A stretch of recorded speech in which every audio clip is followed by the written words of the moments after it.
자, 우리 함께 찾아볼 말씀은 요나서 4장입니다. 요나서 주보에는 10절부터 11절로 나와 있는데 우리 9절부터 한번 읽어보겠습니다. 요나서 4장 9절부터 11절 말씀입니다. 제가 한 절 읽고 우리 성도님들이 한 절 읽고 11절은 다 같이 읽도록 그렇게 하겠습니다. 하나님이 요나에게 이르시되 내가 이 박넝쿨로 말미암아 성내는 것이 어찌 옳으냐 하시니 그가 대답하되 내가 성내어 죽기까지 할지라도 옳으나이다 하니라.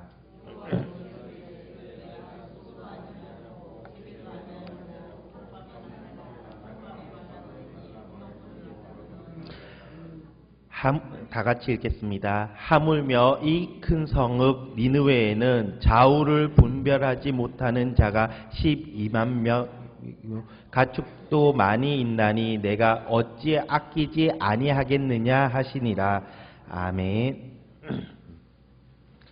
제가 지금 편도가 붓고 기관지가 부어가지고 말이 원래 제가 쩌렁쩌렁한 사람인데 좀 소리가 조금 힘이 약하더라도 이해하시고 그래도 최선을 다하여 제가 쩌렁쩌렁하게 한번 이야기해 보겠습니다. 우리가 지금 3주에 걸쳐서 수요 예배 3주에 걸쳐서 요나서 1장부터 4장까지 살펴보았습니다. 그리고 오늘 읽은 본문이 요나서의 마지막 부분입니다. 그럼 무언가 조금 이상하다라고 생각하실 수 있을 것 같습니다. 무엇일까요? 바로 우리가 3장을 안 했습니다. 맞죠? 지난주에 우리 2장 했지 않습니까? 3장 하지 않고 4장으로 바로 넘어왔습니다. 우리가 지금 하나님과 요나의 관계에 대해서 요나서를 살펴보고 있기 때문에 3장에 대해서는 간략하게 언급만 하고 넘어갈 겁니다. 지난주 우리는 물고기 뱃속에서 그러니까 더 이상은 내려갈 수 없을 만큼 깊은 그곳에서 하나님을 찾고 기도하는 요나를 살펴보았습니다. 그리고 생명을 살리는 기도를 통하여서 하나님의 놀라우신 능력을 체험하는 요나를 보았습니다. 그런 요나가 향한 곳은 어디였습니까? 당연히 니느웨로 향하였지요. 하나님께서 요나에게 다시 말씀하십니다. 저 큰 성읍 니느웨로 가서 내가 명한 것을 전하라.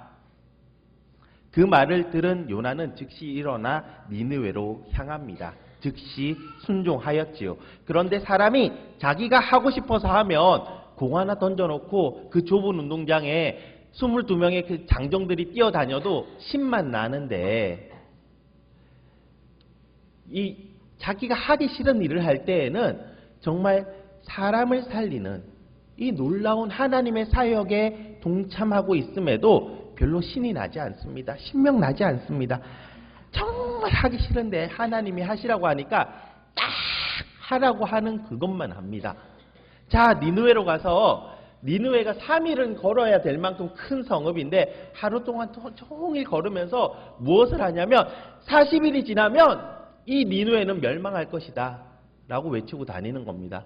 거기에는 어떠한 설명도 설득도 없이 정말 하나님이 하라고 한 그것만 딱 하고 있습니다. 영혼을 막 품고 사랑해서 하는 게 아니에요. 지금 정말 어거지로 그렇게 행하였는데 니느웨가 어떻게 됐습니까? 그 외침을 들은 니느웨는 왕부터 해서 짐승까지 물 한 모금 마시지 않으며 하나님께 외치며 부르짖습니다. 하나님 살려주세요. 자, 그랬더니 하나님께서 그 뜻을 돌이켜서 그 재앙을 거두셔서 멸망하지 않도록 하셨습니다. 니느웨가 살아나고 소생되어진 것이지요. 이 놀라운 사건을 요나는 목격하였습니다. 목격하였을 그뿐만 아니라 그 일에 정말 핵심적인 인물이 되었습니다. 그럼 그런 요나의 마음속에 하나님의 이 놀라운 능력을 보면서 하나님께 감탄하고 영광을 올려야 마땅하지 않겠습니까? 그런데 요나는 어떻게 말했다고 하고 있나요? 우리 4장 1절 한번 보겠습니다. 4장 1절 다 같이 한번 읽어보겠습니다. 시작. 요나가 매우 싫어하고 성내며 자 그런 놀라운 일들을 요나가 보았습니다. 그리고 직접 그 현장에 있었던 이 요나가 사실 우리는 이 중에 그런 마음 간절하신 분 없습니까? 내가 하나님을 믿기는 하는데 좀 그런 체험 같은 게 없어서 내가 좀 폼이 안 나는 것 같아요. 내가 하나님을 믿었더니 이런 좀 놀라운 일들이 생겨서 좀 병도 고쳐지고 암도 고쳐지고 망해가던 사업이 일어나고 자녀가 뭐 대학을 뭐 하늘 높은 그곳으로 쑥쑥 들어가고 그런 일들이 좀 생겨나서 내가 사람들 앞에 내가 예수를 믿었더니 이런 진짜 놀라운 일들이 생기더라. 막 그렇게 폼도 좀 잡아보고 하나님께 영광도 좀 돌려보고 전도도 좀 그러면 쉽게 할 수 있을 것 같고 그런 마음 늘 가지는 건 아니지만 우리 한 마음 한 구석에 그런 마음 조금씩은 가지고 있으시지 않습니까? 이렇게 폼 나는 그런 체험 간절한 적 없으십니까? 그런데 이렇게 놀라운 일들을 본 요나도 변화가 안 돼요. 사실 하나님은 그런 놀라운 일들을 정말 쉽게 할 수 있을 만한 능력을 가지신 분인데 진짜 문제는 그런 놀라운 일들을 경험한다고 해서 요나처럼 변화가 안 돼요. 우리가 그런 일들을 경험한다고 해서 변화되지 않습니다. 사람은 쉽게 변하지 않습니다. 기적이 사람을 변화시키느냐? 그렇지 않습니다. 이렇게 변화 안 되는 사람이 변화되는 것이 하나님의 기적입니다. 기적은 진짜 기적은 그거예요. 병이 고쳐지고 3일 동안 물고기 뱃속에 들어가고 그럼에도 불구하고 살아나는 게 기적이 아니라 진짜 기적은 이렇게 변화 안 되는 그렇게 죽을 만큼 힘든 순간에서도 하나님의 체험을 하고도 변화되지 않는 그런 사람을 변화시켜가는 게 하나님의 기적이에요. 사실 말이야 바른 말이지 요나만큼 엄청난 일들을 단시일에 겪은 사람 성경에서도 찾아보기 힘듭니다. 하나님의 말씀을 듣는 선지자였습니다. 그리고 하나님의 말씀을 들었습니다. 그것도 정말 엄청난 거 아닙니까? 하나님께서 나에게 말씀을 해주시는 거 엄청난 일 아닙니까? 그런 엄청난 일을 겪었음에도 거부하고 도망갑니다. 그렇게 도망가는데 무엇을 봅니까? 폭풍을 만납니다. 폭풍을 만났더니 진짜 죽을 것 같아서 차라리 죽겠습니다 하고 바다에 뛰어들었더니 큰 물고기가 삼키어서 3일 동안 그 뱃속에 있었습니다. 그런데 살았어요. 물고기 뱃속에 3일 동안 있었는데 살았어요. 그게 하나님의 엄청난 능력 아닙니까? 그리고 토해내었더니 멀쩡하게 하나님의 말을 실천했습니다. 그리고 그 실천을 했더니 그 잔혹하기 그지없던 니느웨가 변화되었어요. 1000년이 넘는 시간 동안 하나님께 훈련받고 하나님의 말씀을 들었던 이스라엘과 히브리인 때부터 이스라엘까지 그 수없는 선지자를 통하여서 하나님의 말씀을 들었던 이스라엘도 허구헌날 하나님을 배도하는데 이 잔혹하기 그지없던 악한 니느웨가 변화되었어요. 이것을 내 눈으로 직접 목격하였단 말입니다. 이렇게 어마어마한 일이 고작 5일도 안 되는 시간에서 이루어졌어요. 이런 거 성경에서도 어디에서도 찾아보기 힘들 만큼 어마어마한 일들 아닙니까? 그것을 경험한 요나가 뭐라고 말했다고요? 화가 납니다, 하나님. 내가 너무 화가 납니다. 매우 화가 납니다. 라고 말하고 있습니다.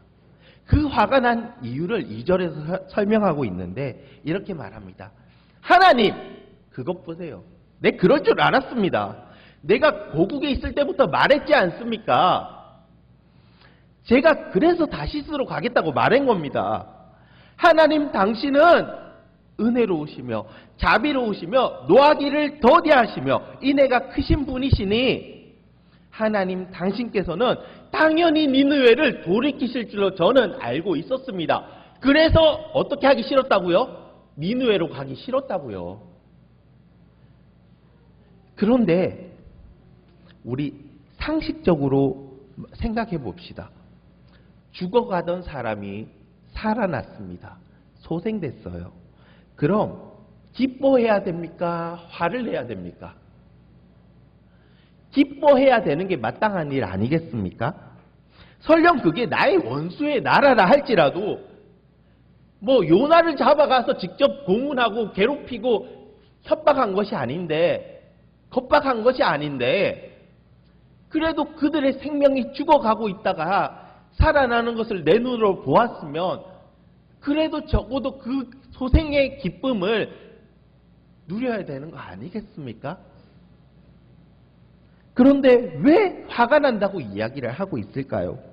그것은 요나가 비정상적이고 비상식적이어서 사람이 죽어가는 것을 기뻐해서가 아니라, 그래서 니느웨가 살아난 것이 화가 나는 것이 아니라 그 살리신 분이 누구이시기에? 하나님이시기에 화가 난 겁니다. 무슨 말인고 하니 요나는 하나님을 잘 알고 있었습니다. 어떤 분이라고 고백했다고요? 하나님은 은혜로우시고 자비로우시며 노하기를 더디하시고 인애가 풍성하신 분이다 라고 하나님을 말하고 있죠. 잘 알고 있는 겁니다. 사실 이 표현은 히브리인 때부터 이스라엘까지 하나님께서 어떻게 통치하셨는지를 나타내어 보이시는 표현이고, 그래서 이스라엘 백성들이 하나님이 어떤 분이시니? 라고 물을 때 대답하던 아주 흔하게 관용적으로 표현하던 표현법입니다. 관용구예요. 하나님은 이런 분이시야 라고 말하고 있는 거죠. 그래서 요나도 하나님은 잘 알고 있었습니다. 그런데 이 하나님이 이스라엘을 정말 은혜로 자비로 다스리시고 노하기를 더디하시면서 즉각적인 심판이 아니라 정말 사랑으로서 품고 다스리시는데 누구만 그렇게 다스려야 된다고요? 이스라엘만. 택한 그 백성만. 하나님은 그렇게 다스리기를 원하고 있는 겁니다. 누가요? 하나님이요? 하나님이 그런 마음을 품은 게 아니라 요나가요. 그리고 택함 받았다고 말하는 선민들이요. 이스라엘 백성들이 그렇게 생각하고 있었던 겁니다. 하나님은 내 하나님이고 우리 하나님인데 저 이방 나라를 살리시면 안 되는 거죠. 저 이방의 신이 저들을 살리는 건 상관없는데 누구 하나님이? 내 하나님이, 우리 하나님이 그들을 살리시는 거는 화가 나는 겁니다. 그래서 요나가 화를 내고 있는 겁니다. 어떻게까지 화를 내냐면 3절에 내가 내 생명을 거두어 가소서 내가 사는 것보다 죽는 것이 낫습니다. 라고 말하면서까지 말이죠.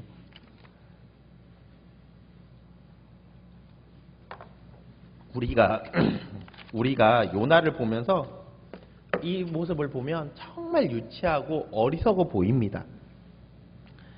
그렇지 않습니까? 그런데 이 어리석고 유치한 것들이 사실 저와 우리 성도님들께도 있지 않을까 합니다. 자, 우리나라와 일본이 월드컵에서 만났습니다. 일본 밉지 않으십니까?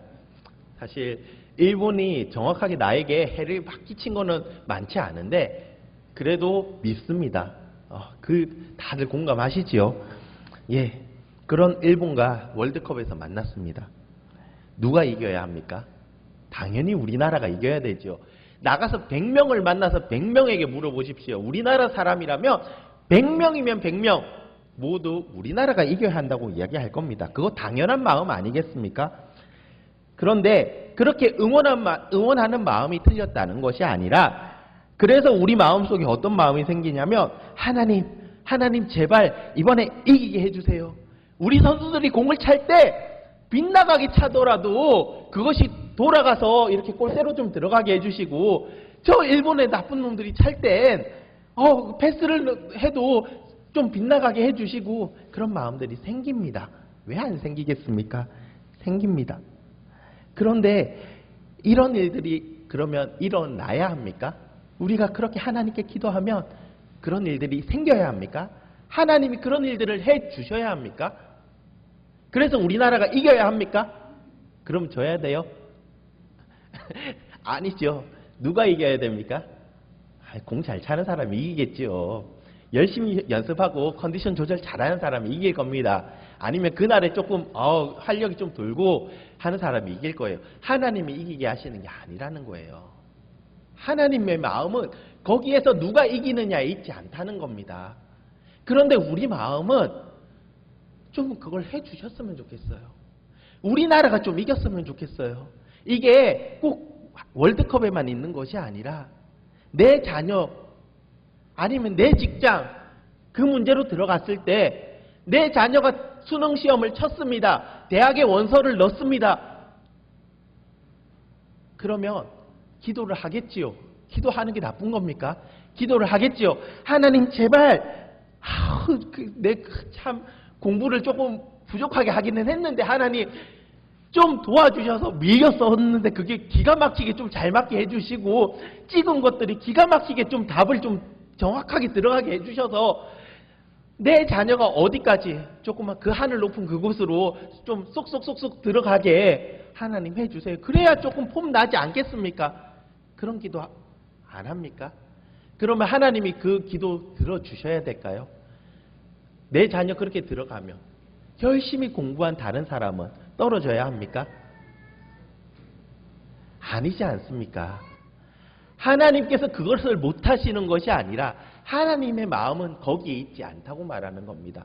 하나님께서 중요한 것은 내 자녀가 지금 스카이를 들어갔느냐 아니면 저 지방에 있는 전문대를 들어갔느냐 그것에 있지 않고 내 백성이 어떠한 마음으로 나를 바라보고 어떠한 마음으로 품고 살아가는지 그곳에 있지 않겠습니까? 하나님의 공의가 내 자녀가 대학을 떨어졌다고 하여서 낙방하였다고 하여서 땅에 떨어지는 것이 아니라는 말입니다. 하나님의 영광이 내가 취업을 하려고 했더니 저 이름 교회에 나오지도 않고 이름만 올려놓은 김집산의 아들이 대학에 삼성의 좋은 기업에 이렇게 들어가는데 내 자녀는 어려서부터 정말 교회 일 열심히 하고 봉사 열심히 하고 섬겼는데 대기업에 같이 입사시험 딱 응모했는데 떨어졌어요. 그런다고 해서 하나님의 영광이 가리는 게 아니라는 말이에요. 하나님의 영광과 공의는 그런 것에 있지 않다고 말하는 겁니다. 그러니 우리는 그런 김집사의 아들을 보면서 요나같이 기도하면 안 돼요. 요나 같은 마음을 품으면 안 돼요. 어떤 마음을 품어야 되냐 하면 그가 교회를 안 나오면서 좋은 직장, 좋은 대학, 좋은 직장 승승장구할 때 그 아이를 보면서 하나님 저 영혼을 불쌍히 여기셔서 참 생명을 얻도록 하여 주옵소서라고 그 영혼을 품고 같이 기도해 줄 수 있어야 됩니다. 요나처럼 기도하면요 어떻게 기도하게 되냐면요 하나님 저 사람이 끝까지 하나님을 몰라서 내가 이 땅에서는 저 사람이 잘 나가도 어디 가서 하나님 앞에 가서 저 천국 가서 내가 역전해가지고 보란 듯이 봐 내가 하나님 믿었더니 너랑 다르게 사는 거야. 그렇게 기도하게 되는 거예요. 하나님이 원하시는 마음은 그런 마음이 아니에요. 하나님은 참 생명의 마음이 있으십니다.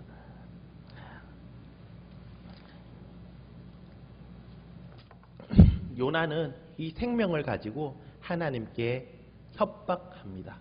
뭐라고 협박을 하냐면요. 내 생명을 거두어 가달라고.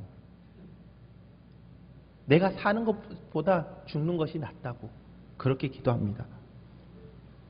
그렇게 말하고 있는 요나를 향해서 하나님이 뭐라고 말씀하시냐면,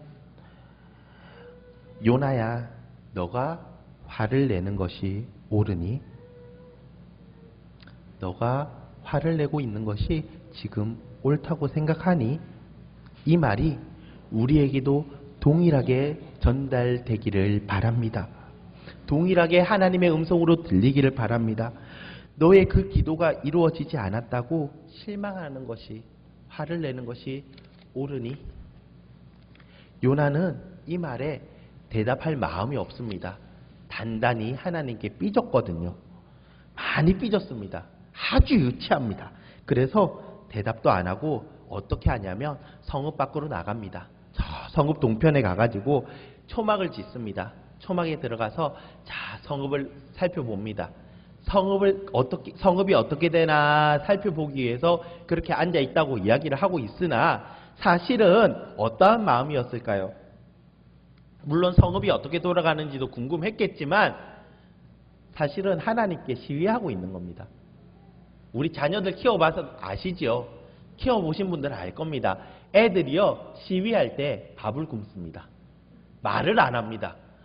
자, 딱 그 꼴입니다. 요나가 하나님께 단단히 삐져가지고 시위하고 있는 겁니다. 하나님, 나 이렇게 내 생명 함부로 할 겁니다. 라고 딱 시위하고 있는 겁니다. 그 땡볕에 초막 하나 지어놓고 딱 앉아 있는 거예요. 집에도 안 들어가고 방에도 안 들어가고 그러고 있는 겁니다. 그런 요나에게 하나님께서 어떻게 해주시냐면 박넝쿨을 보내어서 자라게 하셔서 그 햇빛을 가리우게 합니다. 그래서 요나의 괴로움을 면하게 하십니다.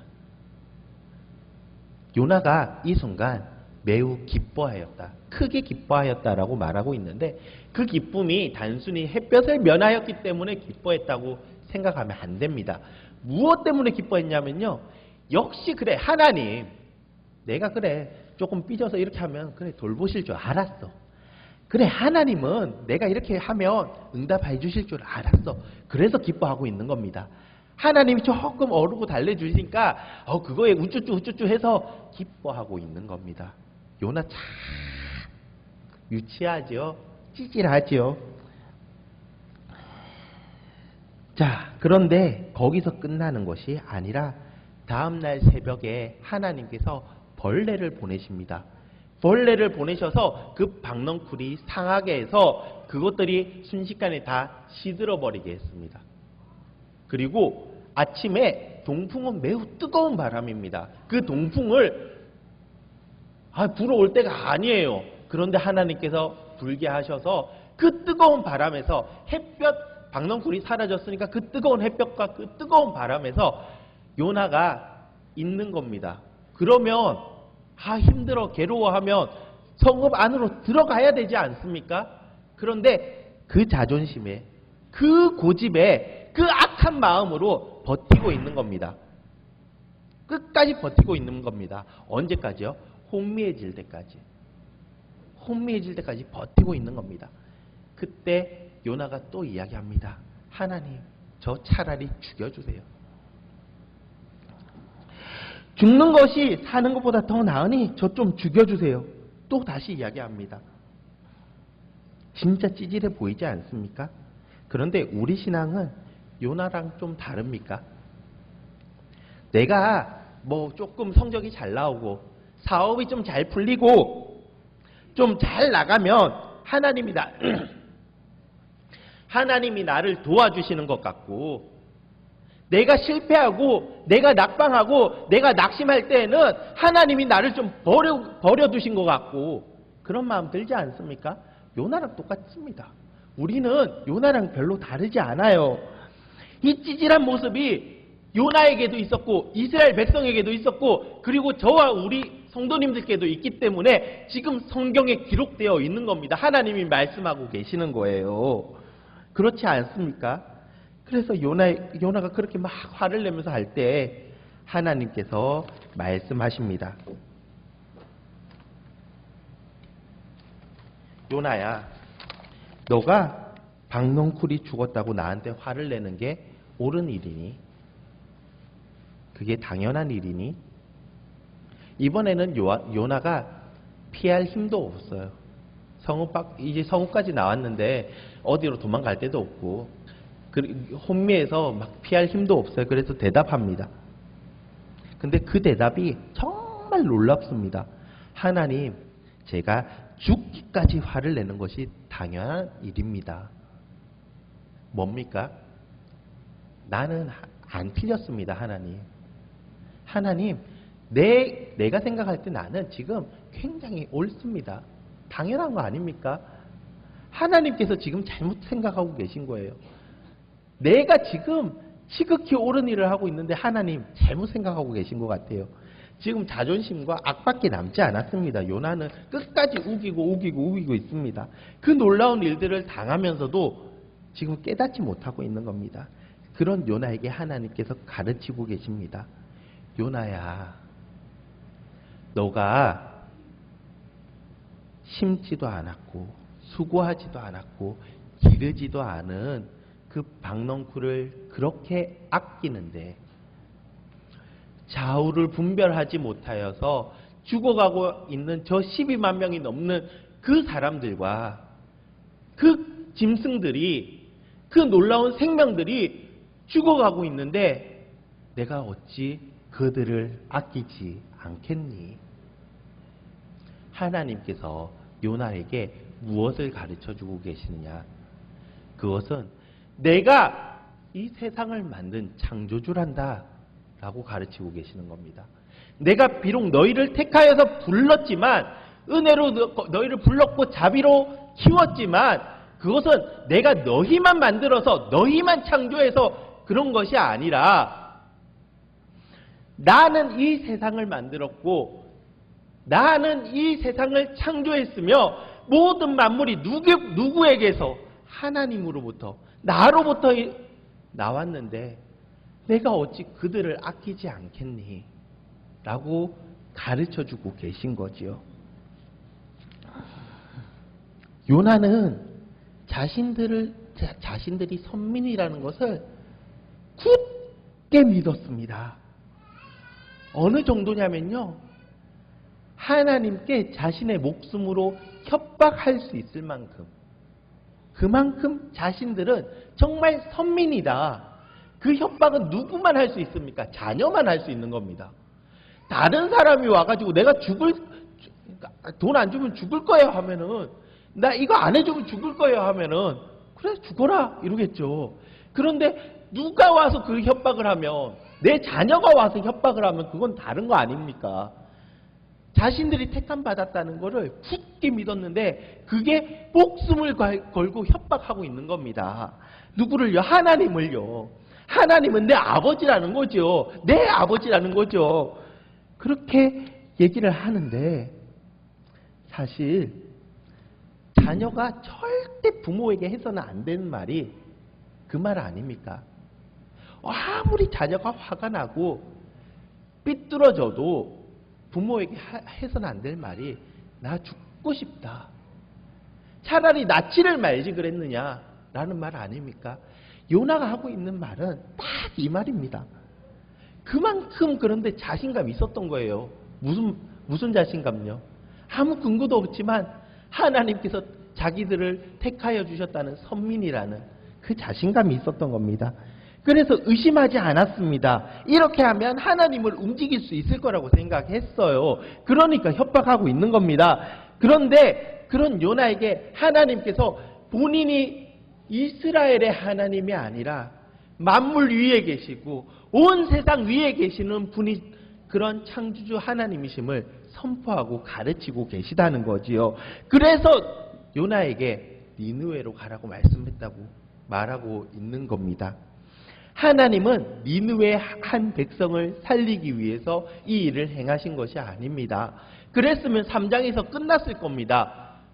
4장까지 나와서 요나를 이렇게 가르치고 계시는 것은 이 이스라엘 백성들이 깨닫기를 바라는 겁니다. 너희가 지금 선민 사상에 갇혀서 택함 받았다는 거에 갇혀서 내 안에 갇혀서 나 안에 있어서 하나님을 온전히 바라보지 못하고 하나님이 얼마나 이 세상을 사랑하고 계시는지, 이 만물을 사랑하고 계시는지 그 마음을 바라보지 못하고 오직 내 하나님, 오직 내 가정의 하나님, 오직 내 교회의 하나님만 되셔가지고 그렇게 붙들려서 막 살아가는 그 백성들에게, 하나님의 그 백성들에게 가르쳐주고 계신 거죠. 내 마음을 품어라. 나는 세상을 사랑하는 마음을 가지고 있단다. 이 진정 생명을 사랑하고 살리는 마음을 가지고 있단다. 내가 너가 기도하였을 때 그 너의 생명을 살린 것처럼 이 세상을 살리고 싶단다. 니느웨로 가렴. 그곳에 내 백성이 있단다. 라고 말하고 있는 거죠. 사랑하는 성도 여러분, 우리는 하나님의 마음을 품어야 합니다. 나의 마음을 품기보다는 하나님의 마음을 품어야 됩니다. 그런데 내가 하나님의 마음을 품고 있나요?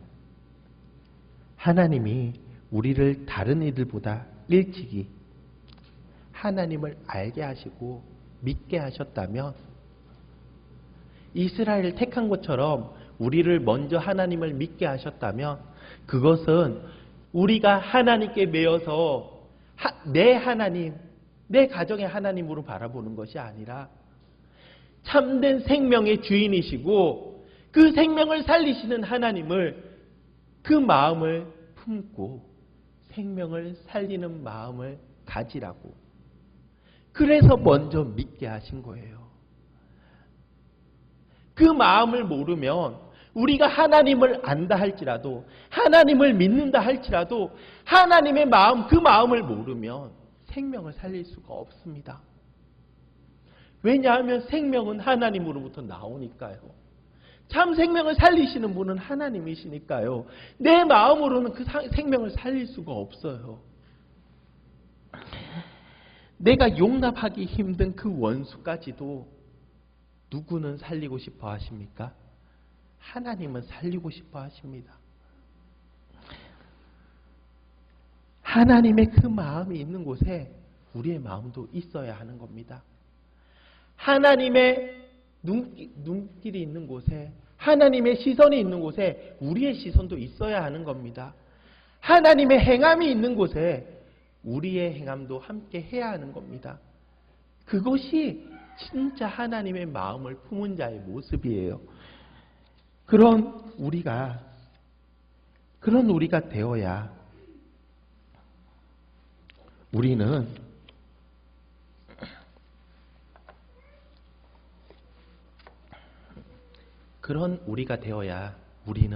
누구를 본받을 수 있냐면 예수님을 본받을 수 있습니다.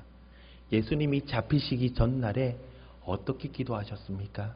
하나님, 이 잔을 옮길 수 있으면 옮겨주십시오.